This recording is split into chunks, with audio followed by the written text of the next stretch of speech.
What lights a fire in your belly? Fueling yourself for the next phase. I've been fixated on the idea of cycles. I find them fascinating, as there's a cycle embedded into just about everything. The cycles women experience monthly, the moon and its phases, the tides. I think of winter melting into spring, which eventually makes way for a hot summer that fades into the reprieve of fall. Naturally, my mind reflects on the cycle I find myself in currently and what happens during these periods of inevitable change.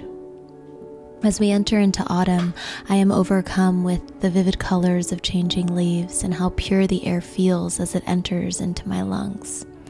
I also can't help but notice the honey gold color of the grass and its biological signal to us of an impending winter where everything will die or be laid to rest underneath the frost of frigid temperatures. I think about destruction before creation. Both are necessary. We understand this at an intrinsic level. The tides wouldn't operate the way they do if we didn't require both the low and the high. Yet while the latter feels exhilarating, free, and fun, we cannot stay in a space of creation all the time. There are necessary moments where one must shed, release, and set fire, only then free enough to set out anew, strapped with more intel on what he or she will create moving forward. While often painful, the destruction expands us. It allows us to stretch, however awkwardly, into uncharted territory. But that's the thing about stretching. It can be acutely uncomfortable. I say all of this because I sense I am emerging into a season of ostensible creation. Like the anticipatory pause at the apex of a roller coaster, I know a swift drop into something thrilling is upon me, and I'm grateful.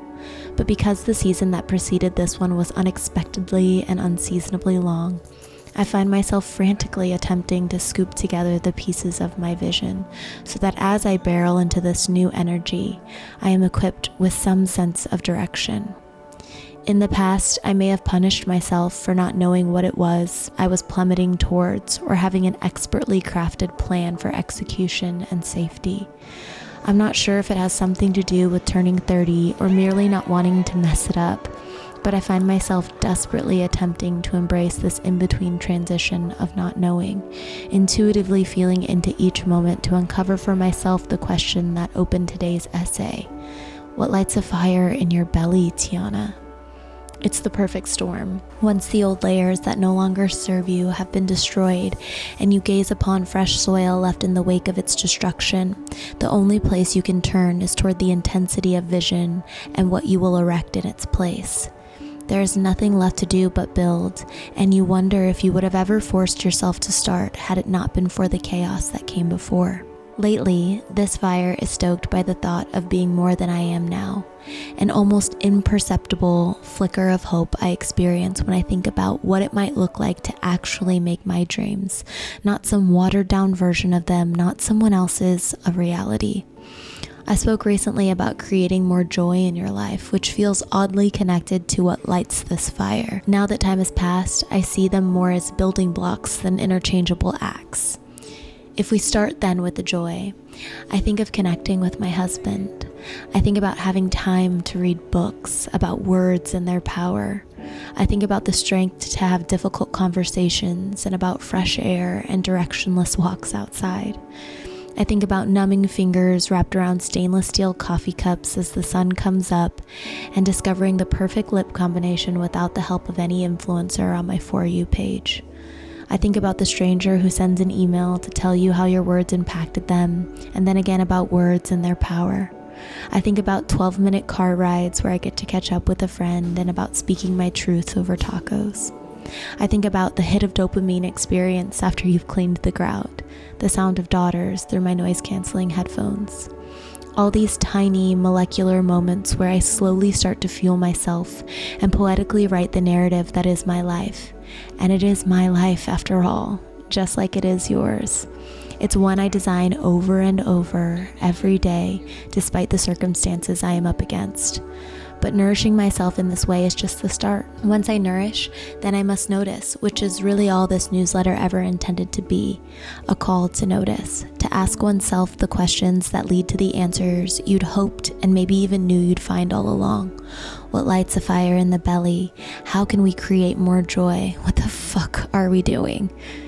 We are in constant conversation with all these dynamic versions of ourselves, our inner child, some form of our higher being, the ego. It's about courage on all fronts, daring to ask the questions, being unafraid of the answers, routinely nourishing ourselves once we know, even when it's much easier to starve, noticing when we fall out of step. It all works together in a beautiful, symbiotic cycle all its own.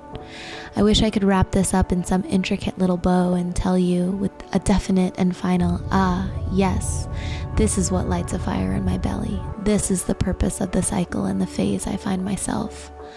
But I am very much still anticipating the rush of the drop, bracing myself for the exhilaration and inevitably the need to hold on.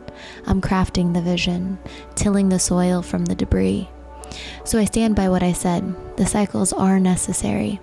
The moments that complete them are not always light, but would it be a cycle if you eradicated the portions that made you wince? One cannot exist without the other. Like yin and yang, cycles are what they are because of the parts that make them. Our job, no matter what phase, is to notice. Notice and nourish, shed and then till, destroy and then create. All in the name of stepping courageously into the next chapter, a little more yourself. So go on, tell me, what lights a fire in your belly?